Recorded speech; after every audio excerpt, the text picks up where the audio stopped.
Bonjour à tous, nous aimerions vous présenter aujourd'hui un ouvrage, ou plutôt une brochure intitulée Un salut immédiat de J. Gall, 45 pages, publié par les éditeurs de littérature biblique, première édition 1962, seconde édition 1977. Nous lisons l'introduction à cette brochure. Vous vous êtes certainement déjà demandé: si tout ne finit pas avec cette vie, où donc passerai-je l'éternité? Cela dépend entièrement et uniquement de vous. Vous allez le voir en lisant ces pages. Ne remettez pas à plus tard le règlement de cette question. Demain, il pourrait être trop tard et vous n'avez rien de plus urgent à faire que de régler une fois pour toutes la question de votre salut.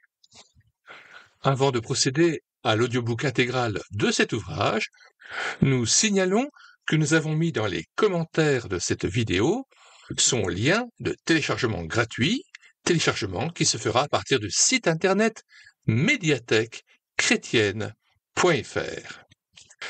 Nous y avons ajouté le lien vers d'autres ouvrages concernant le salut, la nouvelle naissance et la vie éternelle en Jésus-Christ.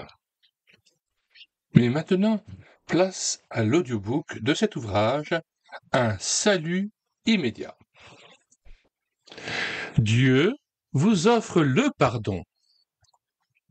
Si vous êtes préoccupé du salut de votre âme, et si vous voulez vraiment être délivré de vos péchés, Dieu vous offre une réconciliation immédiate et le pardon de tous vos péchés. Il vous fait aussi le don d'une nouvelle nature qui va vous permettre de vivre d'une façon toute nouvelle. N'est-ce pas merveilleux? C'est par Jésus-Christ que Dieu vous offre la réconciliation avec lui et un salut immédiat au moment même où vous acceptez son offre. Si vous lisez attentivement le Nouveau Testament et la Bible, vous en serez bientôt convaincu.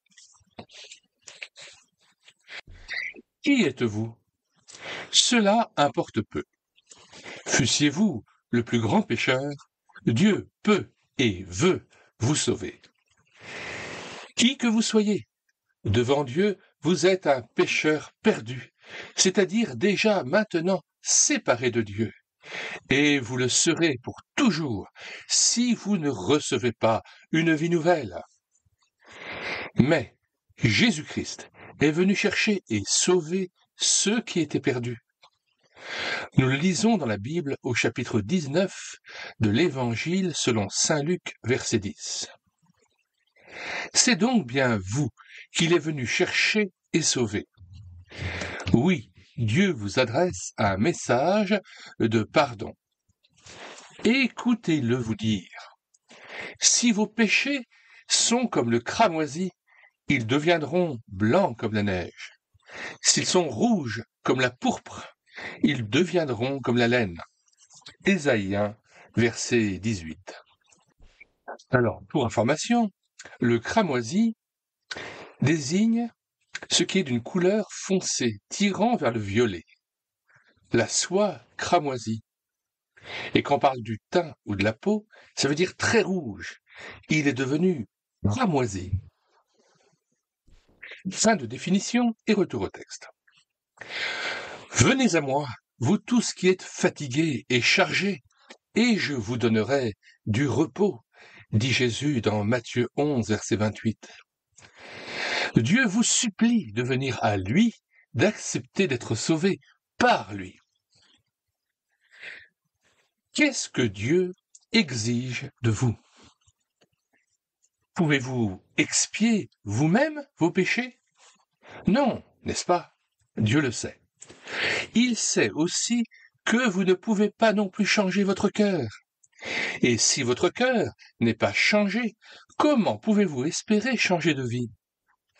Vous êtes donc parfaitement incapable d'opérer vous-même la transformation décisive que vous souhaitez. C'est pourquoi Dieu n'exige rien de vous.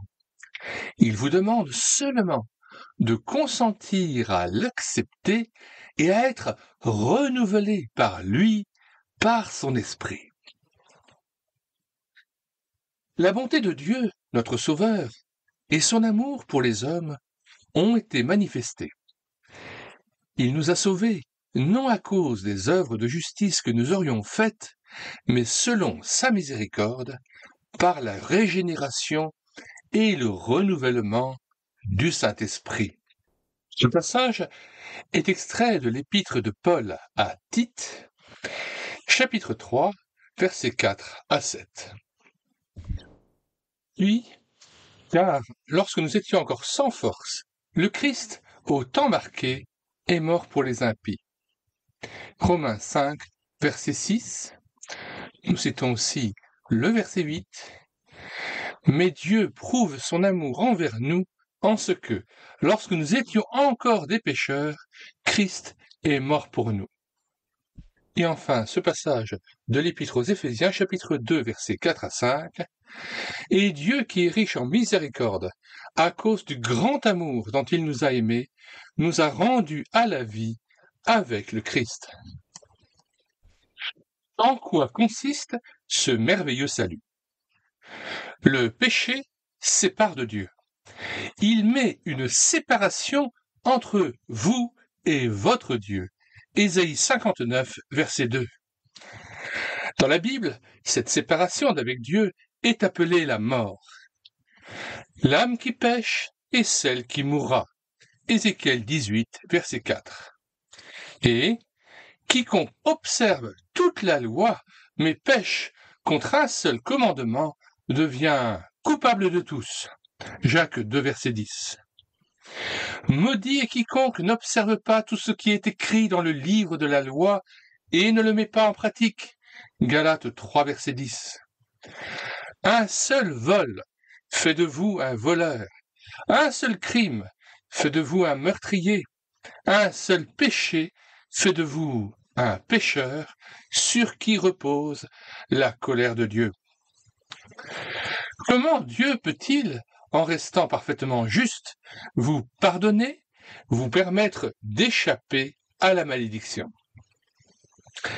Il n'y a qu'une seule solution. Dieu lui-même va opérer l'œuvre de votre salut en expiant vos péchés à votre place. Car Dieu était dans le Christ, réconciliant le monde avec lui-même. 2 Corinthiens 5, verset 19. Vos péchés ont souillé définitivement votre âme. Or, l'âme de la chair est dans le sang. Lévitique 17, verset 11. Il faut donc que le sang soit répandu pour ôter le péché. Sans effusion de sang, il n'y a pas de pardon. Hébreux 9, verset 22. Quel est le sang capable d'opérer votre rachat? Seul le sang du Fils de Dieu venu en chair, Jésus-Christ, peut accomplir une parfaite expiation. Si un ange ou une autre créature offrait son sang à votre place, cela ne vous sauverait pas, parce que vous garderiez la même nature. Et si un homme ne naît d'eau et d'esprit, il ne peut entrer dans le royaume de Dieu. Jean 3, verset 5. Dieu seul peut, en même temps qu'il vous pardonne, vous accorder un esprit nouveau. C'est pourquoi nul autre que Jésus-Christ, Dieu fait homme, ne pouvait être votre sauveur. Le sang du Christ, qui, par un esprit éternel, s'est offert sans tache à Dieu, purifiera votre conscience des œuvres mortes. Hébreux 9, verset 14. Car Dieu a tant aimé le monde qu'il a donné son Fils unique, afin que quiconque croit en lui ne périsse point, mais qu'il ait la vie éternelle. Jean 3, verset 16. Lui qui n'a point épargné son propre Fils, mais qui l'a livré pour nous tous, comment ne nous donnera-t-il pas aussi toutes choses avec lui? Romains 8, verset 32. Jésus-Christ, existant en forme de Dieu, s'est dépouillé lui-même en devenant semblable aux hommes, se rendant obéissant jusqu'à la mort, même jusqu'à la mort de la croix. Philippiens 2, versets 5 à 8. Oui, le Fils de Dieu s'est fait homme. Il a obéi à la loi divine à notre place et a supporté le châtiment de nos fautes. C'est à ce prix que la justice de Dieu est satisfaite. Il était blessé pour nos péchés, brisé pour nos iniquités. Le châtiment qui nous donne la paix est tombé sur lui. Et c'est par ses meurtrissures que nous sommes guéris. Ésaïe 53, verset 5. Lui qui a porté lui-même nos péchés en son corps sur le bois. 1 Pierre 2, verset 24. Jésus, notre Seigneur, a été livré pour nos offenses et ressuscité pour notre justification. Romains 4, verset 25. Lorsque Jésus fut ressuscité, il dit à ses disciples, « Allez par tout le monde et prêchez la bonne nouvelle à toute la création. Celui qui croira et qui sera baptisé sera sauvé, mais celui qui ne croira pas sera condamné. » Marc 16, versets 15 et 16. Après cela, le Seigneur remonta au ciel et il envoya son Esprit Saint pour convaincre les pécheurs de la nécessité de se confier en lui. Il convaincra le monde en ce qui concerne le péché parce qu'il ne croit pas en moi. Jean 16, verset 8. Si quelqu'un n'a pas l'Esprit du Christ, il ne lui appartient pas. Et si le Christ est en vous, le corps, il est vrai, est mort à cause du péché, mais l'Esprit est vie à cause de la justice. Et si l'Esprit de celui qui a ressuscité le Christ d'entre les morts habite en vous, celui qui a ressuscité le Christ d'entre les morts rendra aussi la vie à vos corps mortels par son Esprit qui habite en vous. Romains 8, versets 9 à 11. Et maintenant, de même que lorsqu'une pauvre femme malade toucha le vêtement du Seigneur Jésus, elle fut immédiatement guérie par une puissance émanant de lui, c'est-à-dire lorsqu'un pécheur accepte Jésus-Christ pour sauveur, une puissance de Dieu agit en lui pour son salut. Il reçoit le don du Saint-Esprit qui fait de lui un enfant de Dieu. L'Esprit Saint l'unit indissolublement au Christ et en cet instant même, il est né de nouveau. Il reçoit une vie et une nature nouvelle qui font de lui une nouvelle créature. Le Christ étant le chef, c'est-à-dire la tête du corps dont le croyant est un membre, l'un et l'autre sont si intimement unis que la justice de Dieu ne peut les séparer. C'est pourquoi il n'y a maintenant aucune condamnation pour ceux qui sont en Jésus-Christ. Romains 8, verset 1. Quand Dieu regarde le pécheur, il le voit en Jésus-Christ et sa justice est pleinement satisfaite.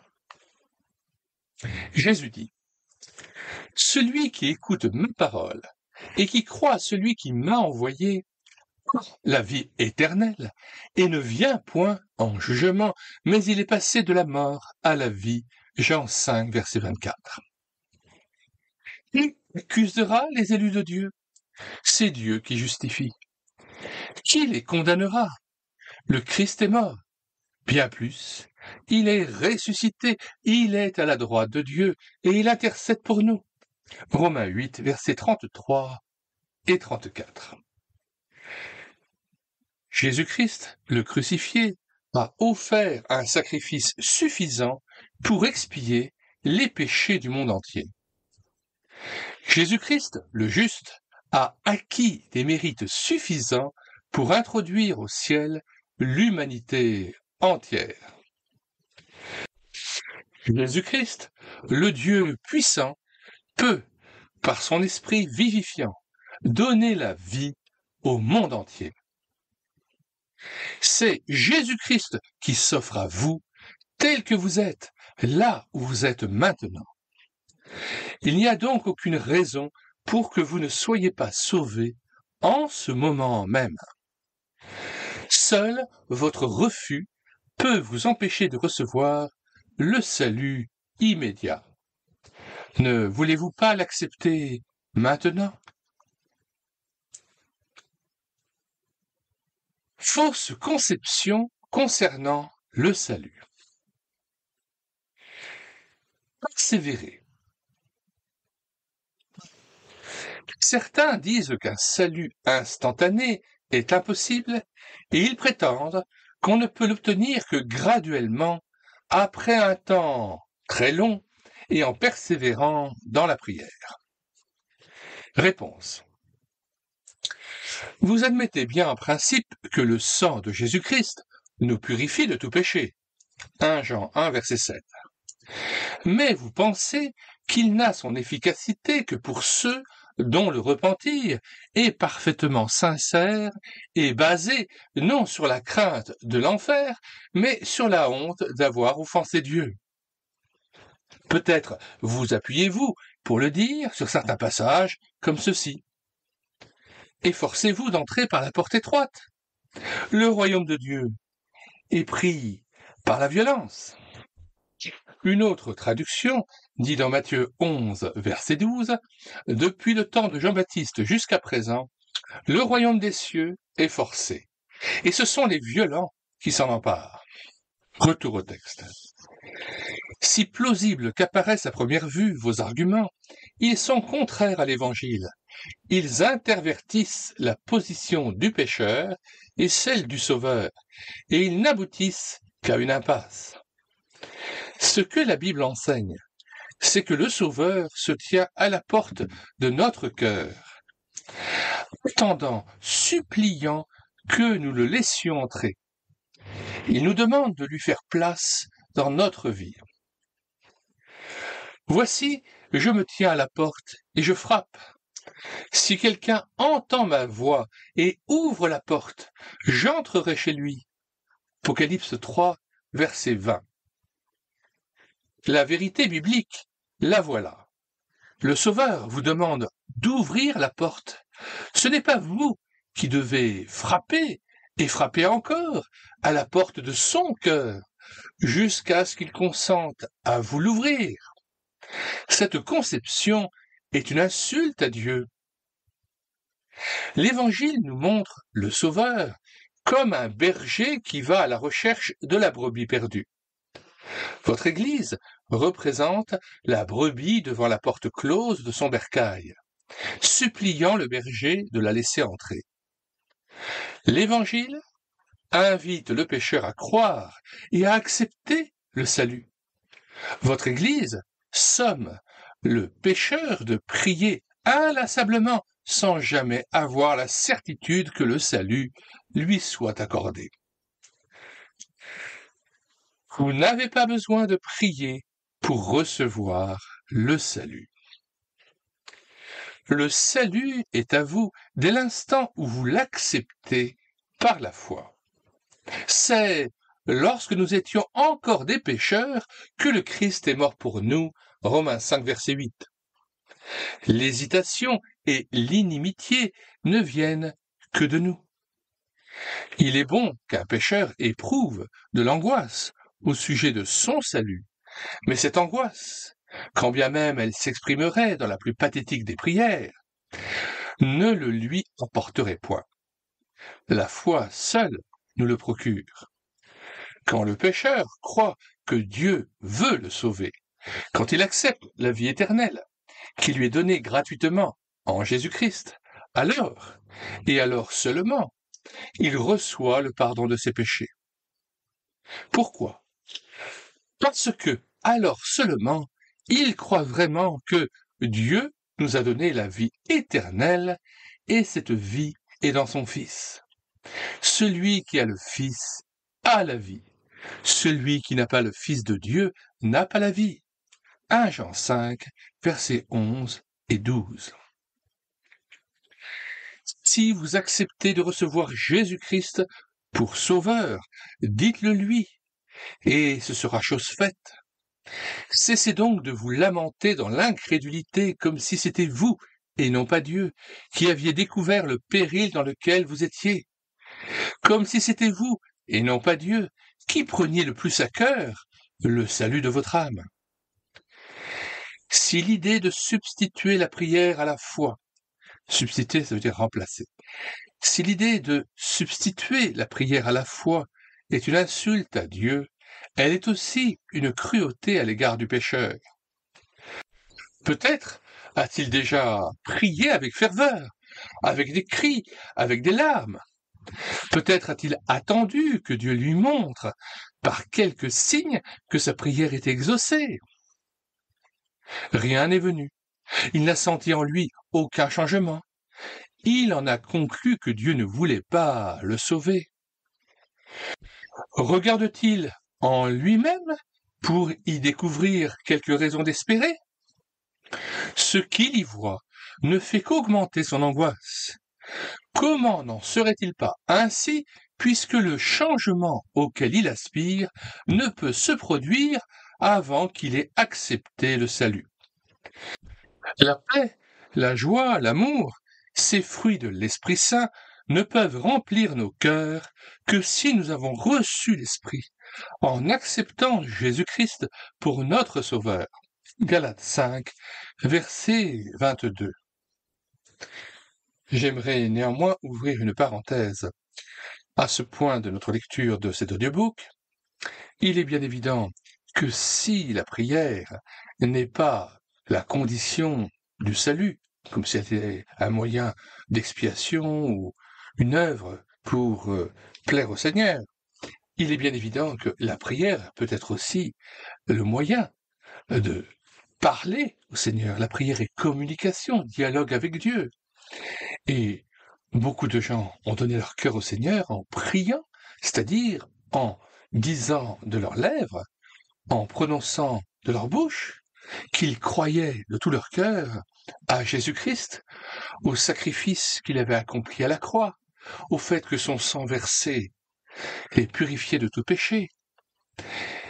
Ils ont pu aussi, par la prière, confesser leurs péchés et croire ensuite que ce péché avait été purifié par le sang précieux de Jésus-Christ. Ils ont pu dire au Seigneur merci pour le salut accompli à la croix, mais aussi pour sa résurrection, pour son Esprit Saint qu'il leur envoie maintenant dans leur cœur, pour prix de leur foi et par la grâce de Dieu. Et cette prière devient alors effectivement action de grâce, remerciement, adoration, après avoir cru et accepté le salut du Seigneur. Et donc, si la prière n'est pas le moyen d'être sauvé en quelque sorte, puisque c'est Christ qui a accompli toute œuvre à la croix, la prière est aussi le moyen pour nous de s'approcher de Dieu et en toute liberté de dire au Seigneur que nous croyons qu'il a tout accompli pour que nous devenions son enfant et que nous acceptons et que nous croyons et que nous l'adorons pour son salut.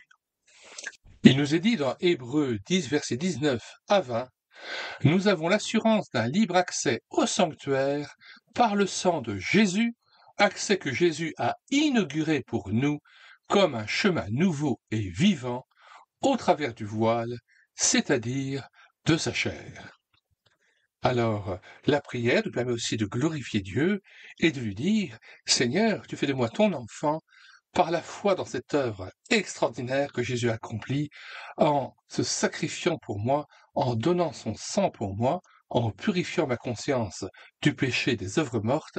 Seigneur, je reçois ton esprit, je crois que tu me le donnes par la foi tout simplement, et que tu fais de moi ton enfant. Je te loue pour ton esprit de résurrection que tu m'accordes, et parce que je suis dorénavant sauvé et que j'ai reçu la vie éternelle. Je referme ici la parenthèse. Repentir. 2. D'autres disent qu'il faut se repentir avant de recevoir Jésus-Christ.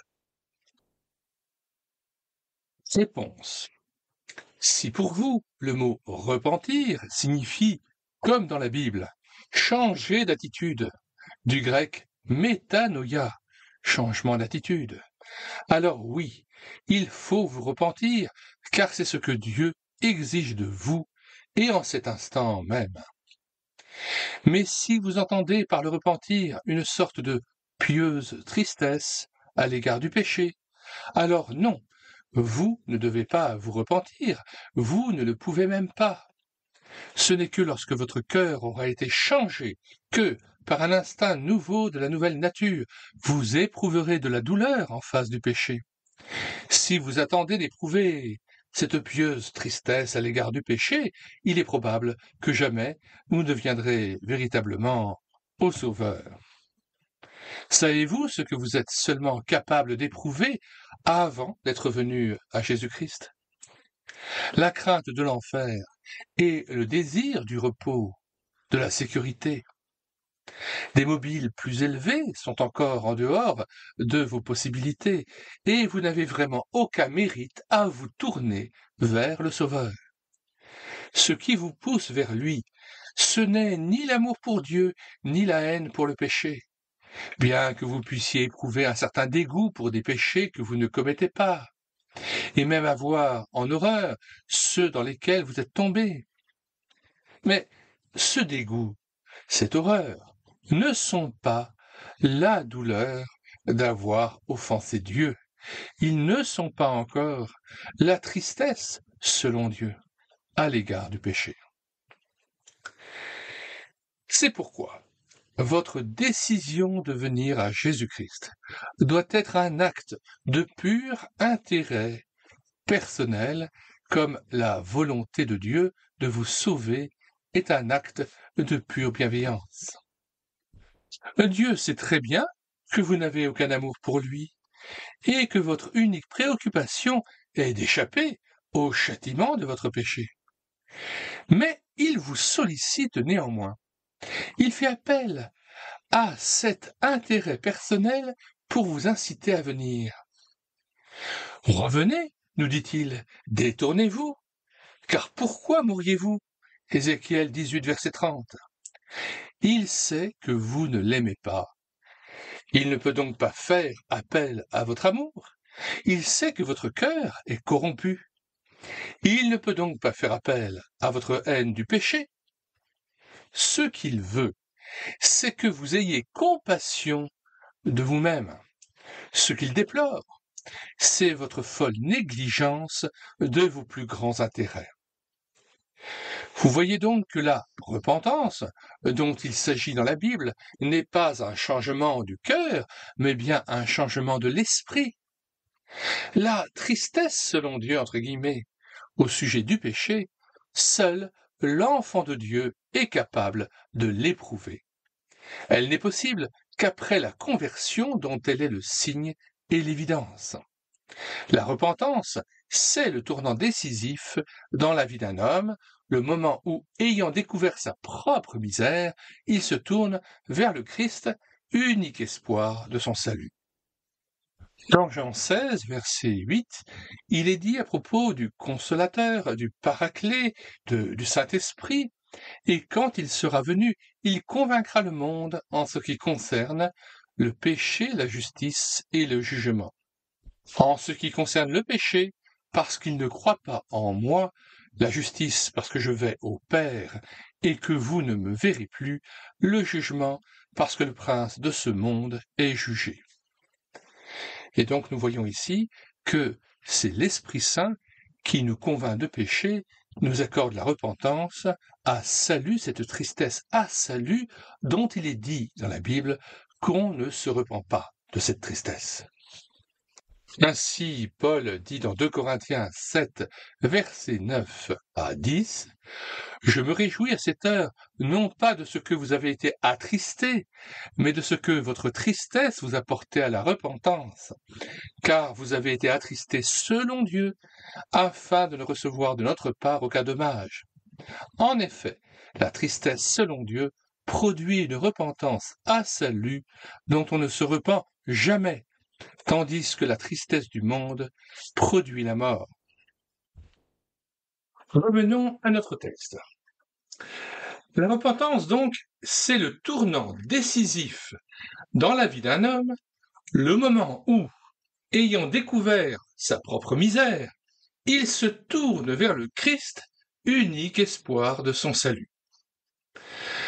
Le fils prodigue s'est repenti au moment où il a décidé de quitter sa porcherie pour retourner vers son père. Combien de mercenaires chez mon père ont du pain en abondance, et moi, ici, je meurs de faim. Cette décision était certes intéressée, mais c'était pourtant le vrai changement d'attitude que la Bible appelle repentance. Puisqu'au moment où le Père lui accorda le baiser de la réconciliation qui le rétablissait dans sa position de fils, il ressentit une grande douleur de son péché et eut honte de son attitude envers son Père. Mais que signifie alors cette parole ? Efforcez-vous d'entrer par la porte étroite. Luc 13, verset 24.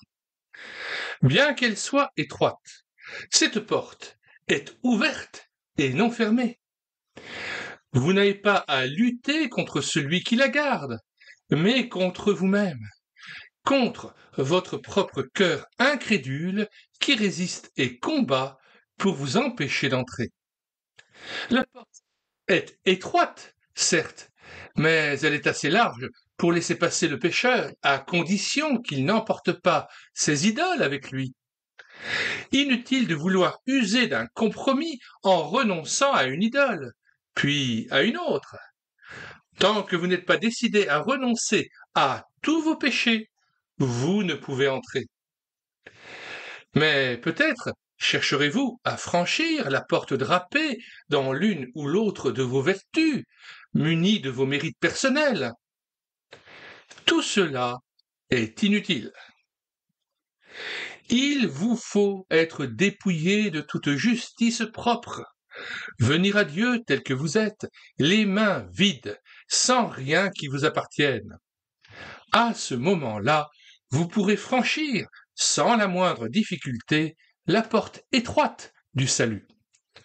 Vos hésitations, vos luttes constituent bien, en quelque sorte, un processus graduel, mais l'abandon instantané eût été plus agréable à Dieu, et de toute façon, votre conversion elle-même, c'est-à-dire l'acte de franchir la porte, s'accomplit instantanément. Il est impossible, en effet, de se trouver dehors et dedans en même temps. Mais n'est-il pas dit aussi que beaucoup chercheront à entrer et ne le pourront pas ? Luc 13, verset 44. Oui, certes, mais si vous lisez le verset suivant, vous verrez que cela se passera après que le maître aura fermé la porte. En matière de salut, c'est l'appel de Dieu aux pécheurs qui ouvre la porte, celle-ci fût-elle étroite.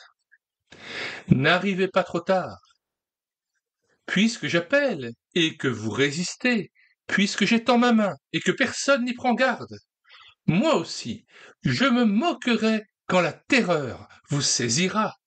Alors, ils m'appelleront et je ne répondrai pas. Ils me chercheront et ils ne me trouveront pas. Proverbe 1, versets 24 à 28.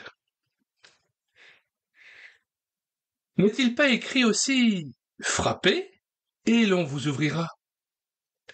Et la parabole de la veuve importune et celle de l'ami qui réclamait 3 pains. Et bien d'autres passages des Écritures ne nous montrent-ils pas que la prière n'est pas toujours exaucée immédiatement, que l'exaucement est parfois le fruit de beaucoup de persévérance, sans aucun doute. Mais ces promesses, sans exception, s'adressent aux croyants, aux enfants de Dieu. Si Dieu n'exauce pas directement leurs requêtes, c'est que lui, leur Père, sait mieux qu'eux-mêmes ce qu'il leur faut et à quel moment il convient de le leur donner. Exposés à bien des épreuves en ce monde, à des difficultés nombreuses, les enfants de Dieu sont invités à se décharger sur lui de tous leurs soucis, de tous leurs fardeaux. Mais s'ils les en délivraient à l'heure-même, ce ne serait pas toujours bon pour leur perfectionnement spirituel, et Dieu ne serait point glorifié. S'ils persévèrent, assurés qu'ils sont de l'amour de Dieu, il leur apportera l'exaucement au temps convenable et fera justice à ses élus. Luc 18, verset 7. Nous lisons Luc 18, versets 7 et 8. Et Dieu ne fera-t-il pas justice à ses élus qui crient à lui jour et nuit, et tardera-t-il à leur égard? Je vous le dis, il leur fera promptement justice. Mais quand le Fils de l'homme viendra, trouvera-t-il la foi sur la terre? Fin de citation et retour au texte. C'est une grave erreur de penser que ce qui est le privilège du croyant puisse être en même temps le malheur du pécheur. En effet, il ne peut jamais être bon pour lui de continuer à vivre sous la malédiction de Dieu, en ennemi de Dieu, exposé à son courroux et esclave du péché, fût-ce un seul instant. Et si Dieu avait promis le salut à ceux qui prient, le premier cri de détresse d'un pécheur devrait recevoir l'exaucement. Le retarder ne serait point digne de l'amour divin. Mais pourtant, le publicain dans le temple n'a-t-il pas crié à Dieu pour obtenir sa grâce? Ne nous est-il pas donné en exemple? Oui, mais son cri était par excellence le cri de la foi qui s'approprie, qui accepte le sacrifice pour le péché. Dans la langue originale, nous voyons en effet que l'expression « soit apaisé » veut dire littéralement « soit réconcilié par la propitiation ». La propitiation, c'est vraiment ce que Christ accomplit à la croix, parce que son sang a coulé pour nous, son sacrifice fait qu'il nous est propice devant Dieu. Il nous rend favorables à Dieu. Et Dieu nous voit au travers du sang de Christ si nous nous réfugions dans le nom de Jésus-Christ. Quiconque croit en Jésus-Christ reçoit par son nom le pardon de ses péchés, est-il dit dans Acte 10, verset 43. Alors lisons maintenant la parabole du publicain et du pharisien. Luc 18, versets 9 à 14. Il dit encore cette parabole en vue de certaines personnes se persuadant qu'elles étaient justes et ne faisant aucun cas des autres. Deux hommes montèrent au temple pour prier. L'un était pharisien et l'autre publicain. Le pharisien, debout, priait ainsi en lui-même. Ô Dieu, je te rends grâce de ce que je ne suis pas comme le reste des hommes, qui sont ravisseurs, injustes, adultères, ou même comme ce publicain. Je jeûne 2 fois la semaine, je donne la dîme de tous mes revenus. Le publicain, se tenant à distance, n'osait même pas lever les yeux au ciel.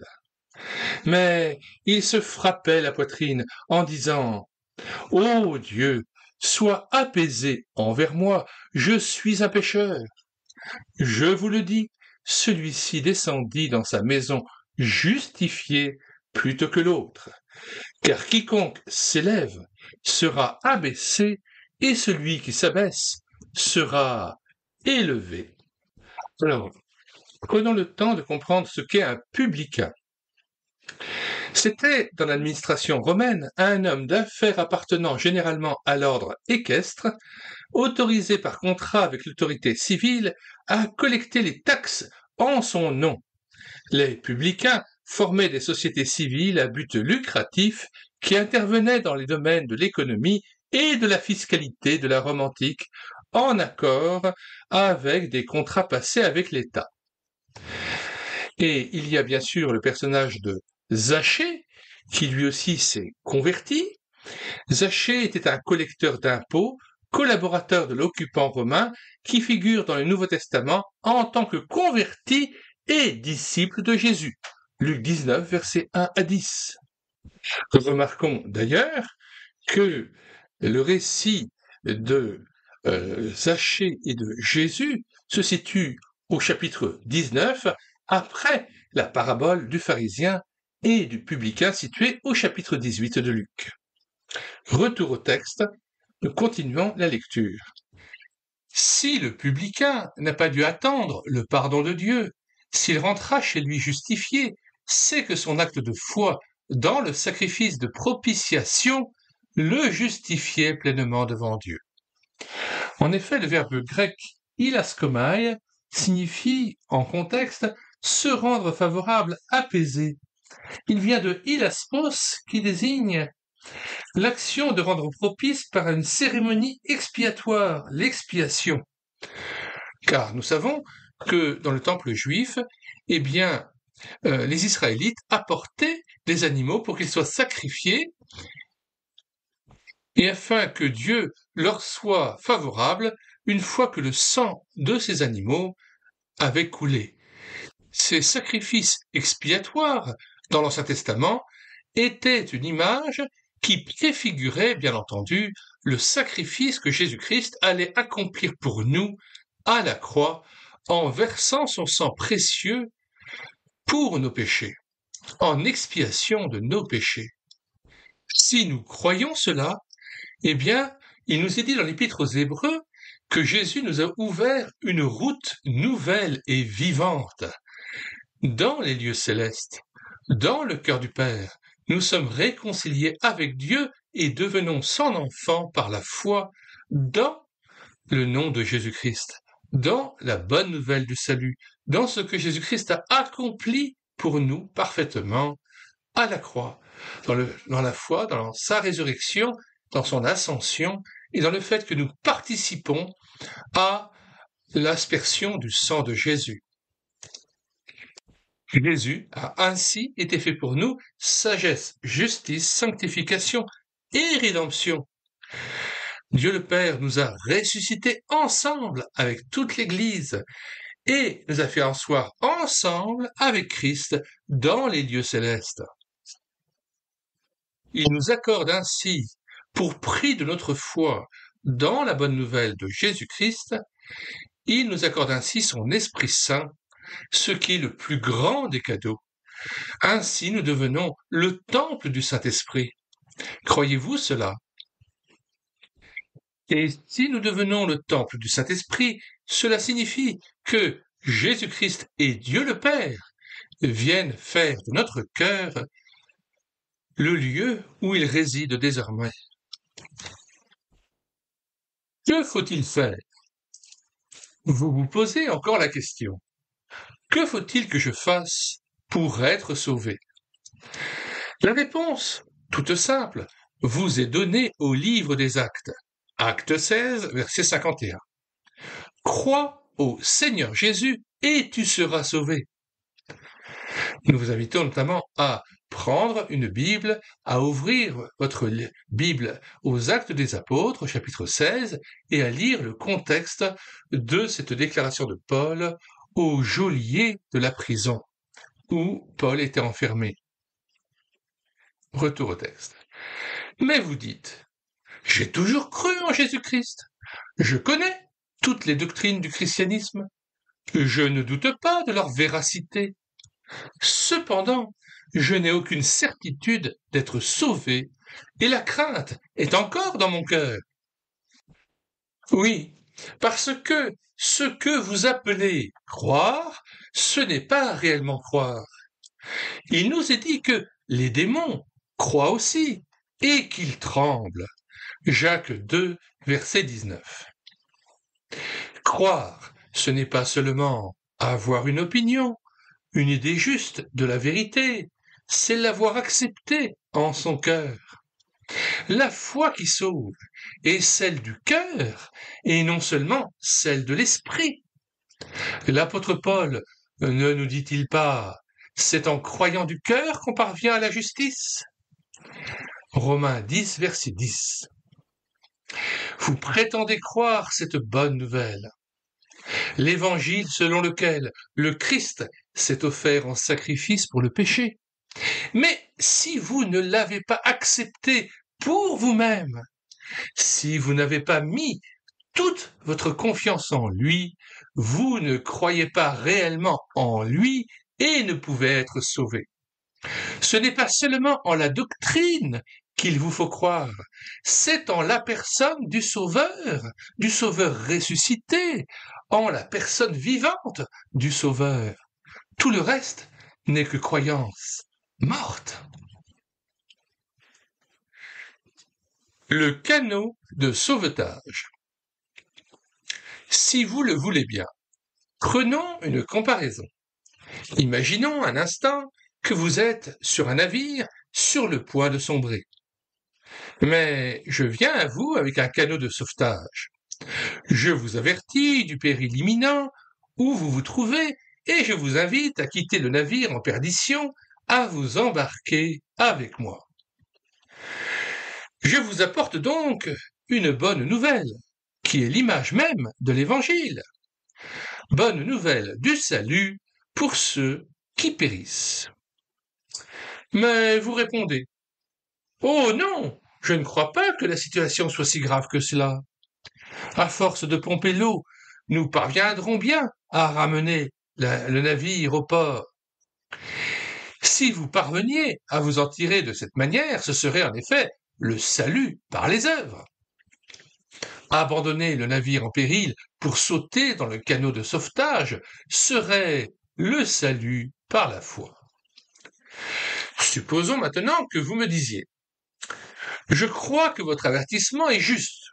Oui, mon bateau est prêt à sombrer, et il est impossible de le maintenir à flot en pompant l'eau. Je sais bien qu'en restant à bord, je serai perdu, et qu'en montant sur votre barque, je serai sauvé. Mais j'ai tous mes bagages avec moi, et c'est insensé, je me rends compte, je ne puis m'en séparer. Quand sera venu le moment irrévocable du naufrage, je sauterai dans votre barque, mais pas avant. Quel genre de foi pensez-vous que ce soit? Saint Jacques l'appelle une foi morte, parce qu'elle ne se montre pas dans les œuvres. Ce n'est rien de plus qu'une opinion religieuse, dont la sincérité même peut être mise en doute puisqu'elle ne change rien à votre conduite. Vous le voyez, la vraie foi, elle, est quelque chose de très simple. Vous êtes sur un navire en perdition qui, tôt ou tard, doit sombrer, vous entraînant à l'éternelle damnation. Mais Jésus-Christ est, comme le canot de sauvetage, envoyé par Dieu pour vous sauver. Il vient à vous, vous avertit du danger que vous courez et vous supplie de venir à lui. Tout ce que vous avez à faire est d'accepter son invitation, d'y consentir de tout votre cœur et, à l'instant même, vous êtes sauvé. Peu importe la gravité de vos péchés, il peut et il veut vous recevoir tel que vous êtes. Jamais Jésus-Christ n'a dit à personne « Tes péchés sont trop lourds pour moi, je ne puis me charger d'un tel fardeau, je pourrais te prendre si tu étais un moins grand pécheur. » mais maintenant je dois te laisser périr. Non, quand vos péchés seraient 10 fois plus nombreux et plus graves qu'ils ne le sont, Jésus peut vous sauver, car il est capable de sauver parfaitement, c'est-à-dire jusqu'à l'extrême limite, tous ceux qui s'approchent de Dieu par lui. Hébreux 7, verset 25. Remarquez de plus que votre salut dépend de votre consentement et non de celui de Dieu. Dieu a déjà donné son consentement, ou plutôt, il a pourvu à tout ce qui était nécessaire à votre salut. Plus encore, il vous supplie de lui permettre de vous sauver. Soyez bien convaincus que Dieu désire votre salut, bien plus que vous-même ne pourrez jamais le désirer. Et c'est en cet instant même que vous pouvez être sauvés pour toujours. Dieu a emmené le canot de sauvetage si près de vous qu'un seul pas suffit pour assurer votre parfaite sécurité.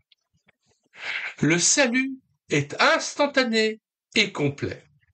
Ou bien vous êtes sur le canot de sauvetage, ou bien vous n'y êtes pas. Si vous y êtes, vous êtes sauvé.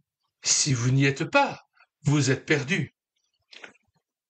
Peut-être avez-vous longtemps résisté à l'invitation de Dieu, refusant de croire qu'il n'y eut vraiment pas d'autre issue pour vous. Mais c'est un fait, votre salut ne sera accompli qu'à l'instant où vous accepterez de tout votre cœur l'invitation divine. Dire oui à Dieu, c'est en quelque sorte mettre le pied sur le canot de sauvetage. C'est à ce moment précis que l'on passe de la mort à la vie. Jean 5, verset 24, que nous lisons. En vérité, je vous le dis, celui qui écoute ma parole et qui croit à celui qui m'a envoyé a la vie éternelle. Et il ne vient point en jugement, mais il est passé de la mort à la vie. J'ouvre une parenthèse. Remarquons que dans ce verset 24 du chapitre 5 de Jean, Jésus-Christ emploie le présent. Celui qui écoute ma parole et qui croit à celui qui m'a envoyé a, et non pas aura, la vie éternelle. Il a la vie éternelle. Il ne vient point en jugement, mais il est passé composé, de la mort à la vie. À partir du moment où je crois en la bonne nouvelle de Jésus-Christ, mort pour mes péchés et ressuscité d'entre les morts, à la mesure où Dieu me scelle de son Esprit Saint, au moment même où j'ai mis toute ma confiance dans le moyen que Dieu le Père a déployé pour mon salut, à savoir la croix. Jésus-Christ, à la croix, a expié mes fautes, alors que c'était mon propre sang qui aurait dû couler à la croix. C'est le sang de Jésus-Christ qui a coulé jusqu'à sa mort. Alors, acceptez-vous que vous auriez dû mourir à la place de Jésus-Christ, à la croix, que vous méritiez la colère de Dieu jusqu'à la mort? Croyez-vous que Jésus-Christ a expié vos fautes à votre place? Alors, si vous croyez cela, vous êtes sauvés, parce que Jésus-Christ est ressuscité, et maintenant, il vous demande de croire qu'il peut venir dans votre cœur par l'Esprit Saint qu'il a répandu à la Pentecôte. Croyez tout simplement. Et le miracle de la nouvelle naissance s'accomplira dans vos cœurs. Fin de la citation et retour au texte. Pendant que vous n'êtes pas dans le canot de sauvetage, il ne vous intéresse pas parce qu'il ne vous porte pas. Peu vous importe son prix, sa stabilité, sa solidité. Mais dès l'instant où vous y avez pris place, vous lui êtes incorporé. Chaque planche, chaque clou chaque cordage sont pour vous. Sa sécurité est votre sécurité. Sa force est votre force. S'il sombre, vous sombrez avec lui, mais s'il se tient à flot, vous êtes sauvés. Où qu'il se dirige, il vous emmène avec lui, et quand il abordera enfin au port, vous vous y trouverez aussi sains et saufs. Ainsi en est-il de votre relation avec Jésus-Christ.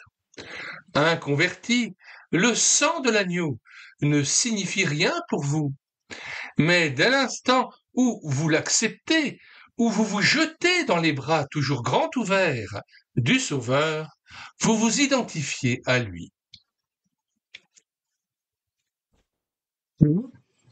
Et le déluge. Et le déluge vont encore nous permettre d'illustrer ce sujet d'une importance vitale. Le monde d'avant le déluge, condamné par Dieu, était voué à une destruction totale. Le déluge qui devait venir allait engloutir tous les hommes. Mais Dieu désirait sauver Noé, homme juste. Il lui commanda donc de construire une arche qui pût flotter sur les eaux et transporter tout ce qu'elle contenait dans un monde nouveau, après que l'ancien eût été submergé. Cette arche, une fois construite, était la préfiguration, le type du Christ des évangiles. En effet, tous ceux qu'eurent à faire les fils et les filles de Noé, sur l'invitation de leur père à entrer dans l'arche, fut d'en franchir le seuil. Immédiatement après, ils furent en sécurité. Quand la pluie se mit à tomber et que la mer se mit à monter, les habitants des montagnes durent plaindre ceux des vallées. Mais que les gens aient habité sur les sommets ou dans les plaines, tous devaient périr, à moins d'abandonner leur maison et de se réfugier dans l'arche. Ceci est une image exacte de notre salut par Christ. La question n'est pas de savoir quelle est l'élévation de vos vertus ou la bassesse de votre dégradation morale. La question décisive pour vous, c'est d'être en Jésus-Christ, comme dans l'arche de votre salut. Voici un homme de la plus haute moralité, éminemment respectable et fidèle à tous ses devoirs. Il est proposé en exemple à son entourage. Comment ne pas croire qu'un pareil homme ne soit en sécurité, sauvé? S'il ne l'est pas, qui donc peut l'être? Ainsi raisonne la logique humaine. Mais c'est une erreur. Cet homme-là, lui non plus, ne peut être sauvé que s'il cherche en Jésus-Christ son refuge. De même que les eaux du refuge dépassèrent les plus hauts sommets des montagnes, de même, la justice de Dieu dépasse de beaucoup les plus hauts sommets de la plus haute moralité humaine. Malheur à l'homme qui se confie en ses vertus pour assurer son salut. Occupons-nous maintenant de ceux qui entrèrent dans l'arche. À quel moment furent-ils sauvés?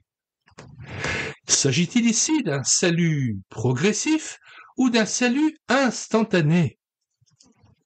Instantané, sans aucun doute. Tant qu'ils étaient dehors, ils n'étaient pas en meilleure situation que les autres, et si le déluge était survenu alors, ils auraient péri eux aussi. Un seul pas fit toute la différence. Dès qu'ils l'eurent fait, ils furent sauvés. Au moment même où ils franchirent l'entrée de l'arche, ils passèrent de la mort à la vie. Voici bien le modèle d'une conversion, d'un salut instantané. Ce récit de l'Ancien Testament nous permet de mieux comprendre la nature de la rédemption. L'arche fut le moyen de délivrer Noé et les siens du jugement. Mais atténua-t-elle la gravité de ce jugement? En diminua-t-elle l'étendue? Aucunement. Le déluge eût été le même qu'il y eût une arche ou non, car la justice de Dieu doit suivre son cours. Si Noé devait être sauvé, c'est à travers les eaux qu'il le serait, et non porté par la terre sèche. Il ne pouvait y avoir de terre sèche qu'une fois le déluge passé. Certains s'imaginent que la mort du Christ a pour effet de rendre Dieu plus indulgent à l'égard du péché et que, s'ils font de leur mieux, Dieu, pour l'amour du Christ, passera par-dessus leurs fautes minimes. Il ne peut pas en être ainsi. L'amour de Dieu pour Noé ne l'a pas amené à diminuer l'étendue du déluge. La catastrophe s'est étendue dans toute sa fureur sur le monde impie et personne, même sur les sommets les plus inaccessibles, n'y put échapper. Le feu de la colère de Dieu menace maintenant l'humanité coupable. Son intensité peut certes varier avec le degré de responsabilité de chaque individu, mais l'homme le plus noble, le plus élevé moralement, ne pourra échapper au jugement de Dieu s'il naît en Jésus-Christ. L'arche eut à affronter toute l'horreur de la tempête. La pluie du ciel, les flots sur lesquels elle naviguait, livrèrent contre elle de furieux assauts qui menaçaient de l'engloutir. Si elle ne sombra point, c'est uniquement parce qu'elle fut construite de telle manière qu'elle ne pouvait faire naufrage. C'est pourquoi ceux qu'elle abritait purent survivre. Ainsi en fut-il de Jésus-Christ. N'eut-il pas à supporter tout le poids du courroux divin? Est-ce en atténuant la colère de Dieu en leur faveur qu'il put assurer le salut, la sécurité parfaite de ceux qui lui ont confié leur âme pour l'éternité? N'est-ce pas plutôt en ayant subi lui-même toute la rigueur du courroux divin qu'il put nous en délivrer? S'il put y survivre, c'est uniquement parce qu'en même temps qu'homme, il était Dieu. Comme l'arche de Noé ne pouvait être engloutie par la tempête, Jésus-Christ, l'arche de notre salut, ne pouvait être englouti par le châtiment divin. C'est pourquoi il peut porter sains et saufs ceux qui lui appartiennent jusqu'aux rives de la patrie céleste. Les sacrifices. L'Ancien Testament nous donne des symboles ou types, entre guillemets, de l'œuvre du Christ. La plupart du temps, ils sont si simples et si clairs qu'un enfant même peut les comprendre. Le plus frappant de tous, c'est l'institution des sacrifices sanglants avec les principales leçons qui en découlent. 1. Sans effusion de sang, il n'y a pas de pardon. 2. Le pécheur peut être sauvé par la mort d'un substitut, c'est-à-dire de quelqu'un qui accepte de mourir à notre place. Jésus-Christ meurt à la croix à notre place. 3. Pour que le sacrifice soit efficace, il faut que, d'une façon ou d'une autre, le pécheur s'identifie avec la victime. C'est là un point sur lequel on n'insistera jamais assez. Cette identification peut être représentée de diverses manières. La promesse d'un sauveur faite à nos premiers parents et ratifiée par une effusion de sang leur valut le pardon de Dieu au moment où celui-ci, les ayant recouverts de la toison des victimes, les identifia en quelque sorte avec elles. Par la suite, la forme habituelle d'identification fut l'imposition des mains et la confession des péchés sur la tête de l'animal servant d'offrande. Sans cela, le sacrifice n'avait aucune valeur et les péchés demeuraient au compte du coupable. Dans le sacrifice de la Pâque, l'identification était figurée par l'obligation d'une part de manger la chair de l'agneau pascal et d'autre part d'appliquer le sang de l'agneau sur le linteau des portes. Sans cela, l'ange destructeur eût mis à mort les premiers-nés, même dans les familles israélites. Il était donc nécessaire, dans chaque cas, non seulement que le sang d'une victime fût répandu, mais encore que l'union du pécheur avec la victime fût représentée. Ainsi seulement, le bénéfice de l'expiation était accordé au coupable. L'application de ceci à votre cas est évidente. Vous êtes un pécheur méritant la mort, et Jésus-Christ a fait, par son sang, une expiation pleinement suffisante pour le monde entier. Mais vous ne pouvez être au bénéfice de cette expiation qu'en acceptant Jésus-Christ comme votre Sauveur. C'est ainsi seulement que vous vous identifierez avec lui en sa mort. Le serpent d'airain. Devant les murmures de son peuple dans le désert, Dieu envoya des serpents dont la morsure fit périr des milliers d'hommes. Mais quand les Israélites se repentirent de leurs péchés et supplièrent Dieu de les délivrer, l'Éternel dit à Moïse, « Fais-toi un serpent brûlant et place-le sur une perche.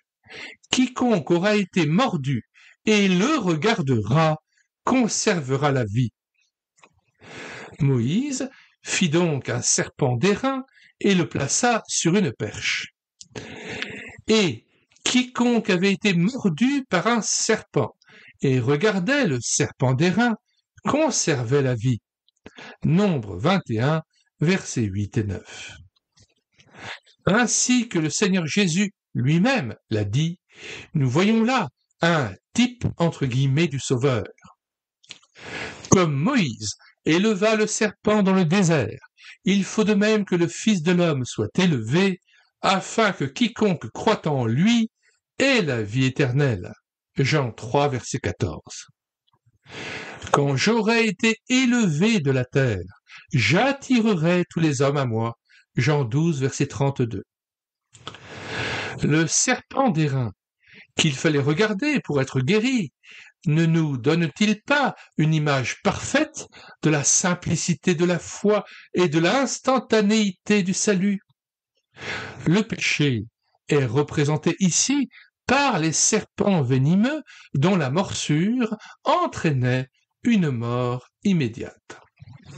Le serpent d'airain représente le Christ qui, bien qu'il fût sans péché, a été fait péché pour nous et fut élevé sur la croix. 2 Corinthiens 5, verset 21. Nous citons ce passage dans son contexte, 2 Corinthiens 5, versets 17 à 21. Si quelqu'un est en Christ, il est une nouvelle créature. Les choses anciennes sont passées, voici toutes choses sont devenues nouvelles. Et tout cela vient de Dieu, qui nous a réconciliés avec lui par Christ et qui nous a donné le ministère de la réconciliation. Car Dieu était en Christ, réconciliant le monde avec lui-même, en n'imputant point aux hommes leurs offenses, et il a mis en nous la parole de la réconciliation. Nous faisons donc les fonctions d'ambassadeurs pour Christ, comme si Dieu exhortait par nous. Nous vous en supplions au nom du Christ, au nom de Christ, soyez réconciliés avec Dieu. Celui qui n'a point connu le péché, il l'a fait devenir péché pour nous, afin que nous devenions en lui justice de Dieu. Fin de citation, retour au texte. Si les Israélites avaient refusé de croire à la parole de Moïse, ils n'auraient pas obéi à l'ordre divin de regarder le serpent d'airain et n'auraient pas été sauvés. Mais le regard de la foi suffit à les guérir. N'est-ce pas là l'image qui marque le mieux l'extrême simplicité de la foi? Précédemment, il s'agissait d'actes plus difficiles. Entrer dans l'arche, se revêtir de la peau des animaux immolés, poser les mains sur la tête de la victime ou faire l'aspersion du sang. Ici, il ne s'agit plus que de regarder. Et précisément, c'est l'extrême simplicité du remède qui étonne et répugne à l'esprit humain. Je répète, et précisément, c'est l'extrême simplicité du remède qui étonne et répugne à l'esprit humain. On ne peut concevoir qu'une chose aussi grande que le salut puisse dépendre d'un acte aussi simple. Nous raisonnons aujourd'hui encore comme raisonnait Naaman le Syrien. Pour obtenir la guérison de sa lèpre, il était prêt à accomplir les plus héroïques exploits. Mais quand le prophète lui ordonna d'aller tout bonnement se plonger dans le Jourdain, il s'en alla furieux. Alors, prenons le temps de lire ce passage. 2 Rois 5, versets 11 à 14. Naaman fut irrité et il s'en alla en disant « Voici, je me disais, il sortira vers moi, il se présentera lui-même, il invoquera le nom de l'Éternel son Dieu, il agitera sa main sur la place et guérira le lépreux. Les fleuves de Damas, l'Abama et le Parpar ne valent-ils pas mieux que toutes les eaux d'Israël? Ne pourrais-je pas m'y laver et devenir pur? » Et il s'en retournait et partait avec fureur. Mais ses serviteurs s'approchèrent pour lui parler, et ils dirent « Mon père, si le prophète t'eût demandé quelque chose de difficile, ne l'aurais-tu pas fait? Combien plus dois-tu faire ce qu'il t'a dit? Lave-toi, et tu seras pur. » Il descendit alors et se plongea 7 fois dans le Jourdain, selon la parole de l'homme de Dieu. Et sa chair redevint comme la chair d'un jeune enfant, et il fut pur. Naaman retourna vers l'homme de Dieu avec toute sa suite. Lorsqu'il fut arrivé, il se présenta devant lui et dit « Voici, je reconnais qu'il n'y a point de Dieu sur toute la terre, si ce n'est en Israël. » Fin de citation et retour au texte. Pourquoi donc les hommes aiment-ils tant à avoir une religion qui exige certaines œuvres précises? Pourquoi prennent-ils plaisir à accomplir de douloureuses pénitences, de longs et pénibles pèlerinages? Parce qu'ils pensent accumuler ainsi plus de mérites personnels. Mais quand on leur annonce que l'unique moyen de salut, c'est de croire au Seigneur Jésus, de se confier en lui qui a tout accompli pour nous, ils hésitent. Comment le salut de mon âme pourrait-il dépendre d'un acte aussi simple, diront-ils? Mais dans le récit du serpent d'airain, la foi qui sauve n'est-elle pas représentée par un seul regard, l'acte le plus simple qui soit? Regardez. Oui, acte simple s'il en est. Mais ne prouvait-il pas que l'Israélite reconnaissait son mal et le danger qu'il courait? Ce regard signifiait qu'il n'avait plus d'autre espérance. Regarder, c'était obéir à l'ordre de Dieu. S'il s'était contenté d'y croire, tout en refusant de poser ses regards sur le serpent d'airain, il n'aurait pas été sauvé. Toute sa foi se manifestait, s'exprimait dans l'acte de regarder. Peu importait que le venin mortel eût déjà fait enfler son corps et paralysé ses membres, que la mort eût déjà mis son masque sur ses traits. S'il pouvait seulement poser son regard presque éteint sur le serpent, à cet instant même, le poison cessait ses effets et la vie se ranimait en lui. Oh, certes, il se peut que celui qui était légèrement atteint n'ait guère pris garde à son mal au début, puis, le sentant s'aggraver et trouvant ridicule cette idée d'être guéri par un regard au serpent d'airain, il soit allé trouver des médecins. Sans résultat, des amis l'ont alors averti, le suppliant de croire au remède prévu par Dieu. Voyant que son état empirait, il s'est mis à douter de son propre jugement. Finalement, désespéré, il a changé d'attitude, il a consenti à regarder le serpent d'airain et, à l'instant même, il a été guéri. C'est cela que nous appellerons sa conversion, le moment précis où il a regardé le serpent et a recouvré la santé. Sa repentance, c'est son changement d'attitude envers Dieu. Deux débiteurs.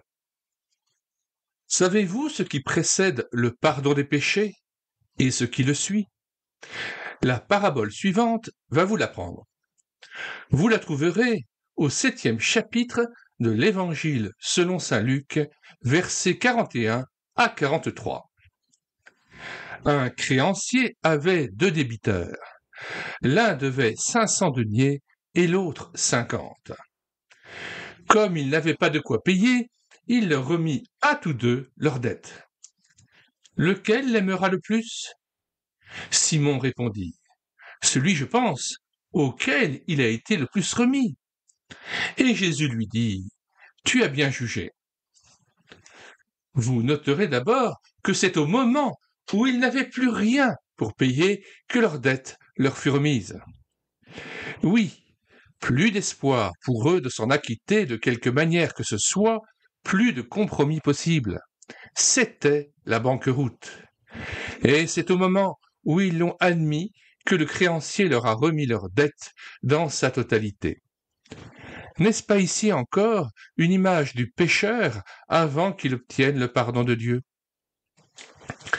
Que pouvons-nous offrir à Dieu pour régler notre passif? Rien. Oh, nous voudrions bien régler au moins en partie notre dette. N'y aurait-il pas d'accommodement avec le ciel? Que possédons-nous que nous puissions offrir à Dieu? Rien du tout. Et Dieu le sait.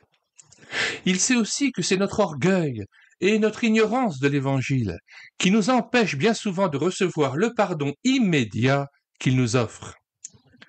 Faisons le bilan de ce que nous pensions pouvoir lui présenter, en mettant les choses au mieux.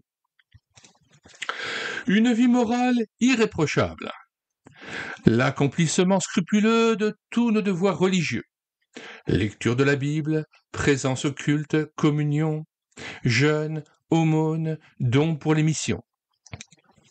Chacune de ces choses est bonne en soi, mais en supposant qu'elles aient toutes été accomplies en partant de motifs purs et nullement entachés de péché, comment pourrait-elle expier nos fautes passées? En vivant ainsi, nous ne faisons que notre devoir, rien de plus. Nous devons d'ailleurs nous rendre à l'évidence. Notre moralité et notre vie religieuse sont encore bien imparfaites et tout imprégnées de péché, si bien qu'au lieu de réduire notre dette, elles ne font que l'augmenter. Voyez-vous une issue? Tout espoir de règlement ou de compromis doit être abandonné et le pécheur doit se présenter au Sauveur comme un homme totalement ruiné. Alors seulement il recevra son pardon. Il est évident qu'avant d'avoir obtenu miséricorde, le débiteur n'éprouvait que crainte et aversion pour son créancier. Son nom même lui était odieux, parce qu'il lui rappelait sa dette et l'emprisonnement dont il était menacé. Eût-il pu, dans ces conditions, rechercher la compagnie de son créancier et se plaire en sa présence? Bien au contraire, il ne songeait qu'à le fuir.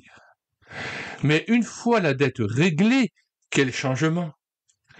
La gratitude et l'amour remplacent l'aversion et la crainte. Et si les plus vils pécheurs deviennent parfois les chrétiens les plus consacrés, c'est précisément parce que leur amour pour Dieu est d'autant plus grand que la dette remise était plus grande. La femme de mauvaise vie qui répandait ses larmes sur les pieds du Sauveur était une chrétienne beaucoup plus fervente que les personnes qui n'ont que peu de fautes à se faire pardonner. Comment expliquer le changement radical qui s'opère lors de la conversion? L'amour et la reconnaissance ne suffisent pas à l'expliquer. Non. Et quand cette transformation n'est pas éphémère, quand le péché ne vient pas à nouveau prendre le dessus, quand la nature même et le caractère sont radicalement changés, c'est à l'Esprit de Dieu qu'il faut l'attribuer. Car il est venu réellement habiter dans le cœur qui s'est livré à lui. Certains s'abusent eux-mêmes et ne se sont jamais sincèrement et totalement livrés à Jésus-Christ. Ils ont peut-être ressenti une certaine joie à l'idée qu'ils étaient réconciliés avec Dieu. Ils se sont émus à la description des souffrances du Christ et devant l'amour de Dieu pour le monde. Mais comme le Saint-Esprit n'est pas venu faire sa demeure en eux, les beaux sentiments se sont dissipés comme la fumée, la joie a disparu et les vices contre lesquels ils luttaient sont revenus. La dernière condition de ces hommes est pire que la première, car la régénération n'a jamais eu lieu et à l'heure de l'épreuve, la chute est inévitable. Quand la conversion authentique a-t-elle lieu? Quand on s'abandonne sans réserve à Jésus-Christ et que l'on est prêt à renoncer à tout péché. Alors, le changement est définitif. Le Saint-Esprit vient habiter pour toujours dans ce cœur vide de lui-même. Il s'agit bien en vérité d'une nouvelle naissance, point de départ d'une vie nouvelle. La puissance du péché est alors frappée à mort. Les goûts changent et dans le cœur s'éveillent des affections et des désirs inconnus jusqu'alors. Mais quand l'Esprit Saint produit ce changement, il le fait de façon rationnelle et raisonnable, et non par un simple éveil des sentiments. Sans l'Esprit de Dieu, l'âme est morte. Et tout ce qui est mis en branle, précisément pour éveiller en elle des sentiments d'amour et de reconnaissance envers Dieu, n'atteint jamais les profondeurs du cœur. C'est seulement quand l'Esprit de Dieu prend possession de l'être qu'il apporte une vie nouvelle, avec la conscience de l'amour immérité du Sauveur, naît un profond dégoût pour tout ce qui sépare de lui. Jésus-Christ n'est plus redouté comme un juge, mais aimé comme la plus précieuse espérance. Vous êtes invité à accepter le Christ maintenant. Une décision s'impose. Vous venez de voir sur la base des Écritures que l'offre de pardon de Dieu est gratuite et qu'en Jésus-Christ, vous aurez un parfait sauveur. Votre destinée éternelle peut dépendre du choix que vous ferez maintenant, et il se peut que pendant l'éternité, vous vous souveniez soit du fond de l'enfer, soit du haut du ciel, de cette journée-ci comme étant la journée décisive qui scella votre choix pour toujours. Vous savez comment vous pouvez obtenir le pardon de vos péchés et vous assurer un salut éternel. Vous savez que votre vie passée, bonne ou mauvaise, votre vie actuelle, bonne ou mauvaise, ne sont ni un obstacle à votre salut, ni une justification devant Dieu. Vous savez que votre incapacité à renoncer au péché, au lieu d'être une raison de retarder votre acceptation du Sauveur, doit, au contraire, vous pousser à aller à lui en cet instant. Vous savez que Dieu n'exige rien de vous qui ne soit à votre portée maintenant, si vous le voulez. Serez-vous sauvé ou perdu? Cela dépend donc uniquement de votre choix délibéré. Je vais devant Dieu vous poser solennellement la question à laquelle il vous faudra répondre devant lui au jour du jugement. Voulez-vous accepter Jésus-Christ pour votre Sauveur et vous donner entièrement à lui? Attention, soyons précis. Je ne vous demande pas promettez-vous de renoncer à tous vos péchés. Vous êtes incapable de le faire. Je vous demande, désirez-vous renoncer au péché? Si vous me dites, je ne désire pas être délivré du pouvoir du péché, car il y a au moins un péché auquel je ne veux pas renoncer maintenant, alors, mon ami, je dois vous répondre. Séparons-nous ici, car je n'ai pas de bonnes nouvelles pour vous, pas d'évangile à vous offrir. Dieu lui-même, à moins de cesser d'être un Dieu saint, ne pourrait vous sauver aussi longtemps que votre décision ne changerait pas. C'est un choix fatal que vous avez fait, mais c'est un choix délibéré, volontaire, en présence du précieux sang du Christ qui a été répandu pour vous. Vous voulez délibérément vous lier à votre péché, à vos idoles. Je dois donc vous laisser aller. Mais vous me dites, oui, je veux bien accepter Jésus-Christ pour mon Sauveur et me donner entièrement à lui afin qu'il me sauve de mes péchés. Je sais que je n'ai pas la force de me réformer moi-même et que toutes mes bonnes résolutions sont vaines, mais si le Seigneur veut mettre en moi son esprit, comme il l'a promis, et me donner un cœur nouveau pour l'aimer et le servir, j'accepte son offre. Aujourd'hui, je me donne à lui tel que je suis, l'acceptant pour mon Sauveur, pour qu'il fasse de moi ce qu'il désire que je sois. Si ceci est votre réponse, alors vous êtes à Jésus-Christ et Jésus-Christ est à vous. Il vous donne maintenant la vie éternelle. Tous vos péchés sont pardonnés à cause du sang qu'il a donné pour vous à la croix. Le Saint-Esprit de Dieu est venu en vous. Vous êtes une nouvelle créature née de l'Esprit. Vous ne vous appartenez plus à vous-même parce que vous avez été racheté à un grand prix. Glorifiez donc Dieu dans votre corps et dans votre esprit qui appartiennent à Dieu. 1 Corinthiens 6, verset 20.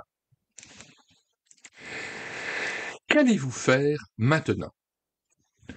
Votre devoir immédiat, c'est d'aller à Dieu et de lui dire la décision que vous venez de prendre. Dieu attend depuis longtemps ce moment-ci. Vous avez peut-être tardé à répondre à son appel.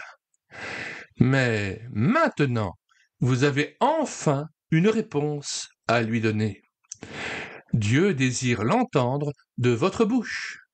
Dites-lui donc que vous acceptez sa miséricordieuse invitation.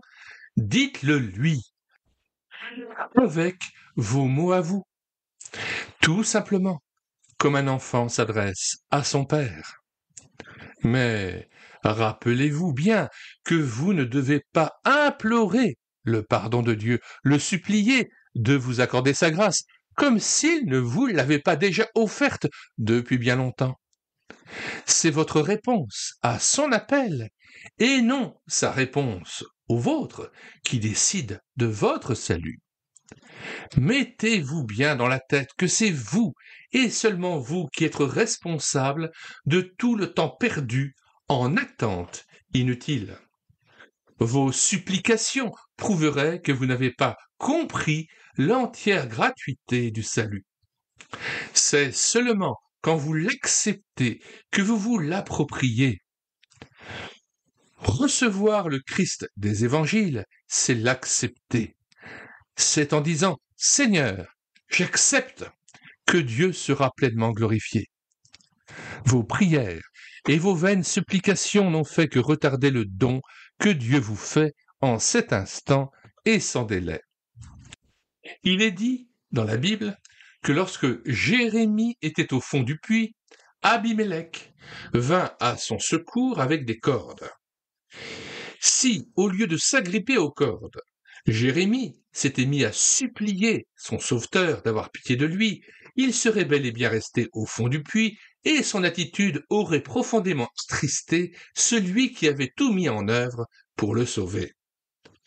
Ce n'est pas la foi, mais bien le manque de foi qui aurait poussé Jérémie à implorer son ami, comme c'est aussi le manque de foi qui vous a fait retarder jusqu'à maintenant l'acceptation de votre Sauveur. Si vous avez confiance dans la fidélité de Dieu, dès l'instant où il vous y invite, vous accepterez le Christ pour votre Sauveur et, à cet instant-là, vous serez sauvé pour toujours. Allez donc à Dieu pour lui dire combien vous regrettez ce coupable délai, vos hésitations, votre négligence. Dites-lui que vous ne résistez plus à son appel, que vous vous en remettez entièrement à lui, afin qu'il fasse de vous tout ce qu'il désire que vous soyez. Sans plus tarder, faites cela maintenant.